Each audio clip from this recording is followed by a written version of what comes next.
പൂപ്പൽ പിടിച്ച് നാശമായപ്പോൾ പെയിൻ്റ് അടിച്ച മതിലാണ് പിന്നിൽ കാണുന്നത്. അപ്പോൾ ഈ വെള്ളരി ചെടി കുറേ ഉണങ്ങിയില കണ്ടില്ലേ, നല്ലോണം ഉണങ്ങിപ്പോയി എന്നാണ് വിചാരിച്ചത്. ഇതാ പുതിയ നാമ്പുകളായിട്ടുണ്ട്. ഇവിടെ നല്ല ആരോഗ്യമുള്ള ഇലകളായി കാണുന്നത്.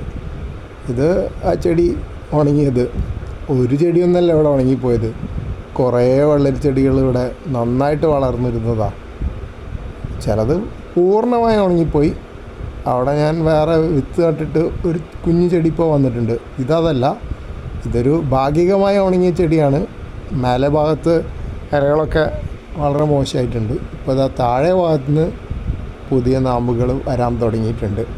അപ്പോൾ ഒരു പ്രതീക്ഷയുണ്ട്. ഈ ചെടി കുറച്ച് കഴിഞ്ഞാൽ ഞാൻ ആ കേടായ ഇലകളൊക്കെ പതുക്കെ പ്രൂൺ ചെയ്ത് കൊടുക്കും. ഇപ്പോൾ പ്രൂൺ ചെയ്യുന്നില്ല. ഈ ഒരു പുതിയ നാമ്പുകൾ 2 കാണുന്നുണ്ട്, അതൊന്ന് പച്ച പിടിച്ചോട്ടെ, എന്നിട്ട് വേണം പഴയ ഇലകളൊക്കെ ഒന്ന് പ്രൂൺ ചെയ്ത് കൊടുക്കാൻ. ശരിക്ക് തുടക്കത്തിൽ ഈ ചെടികളൊക്കെ മുട്ടിട്ട് പൂവ് കായില്ലാത്ത പൂക്കളാണെങ്കിലും ഉണ്ടായി തുടങ്ങിയതായിരുന്നു. അത് മുഴുവൻ പിന്നോട്ട് പോയി. ഇനിയിപ്പോൾ പുതിയ ഇലകൾ വന്ന് നന്നായി വരണം, എന്നിട്ട് പൂവിടുന്ന് പ്രതീക്ഷിക്കണം.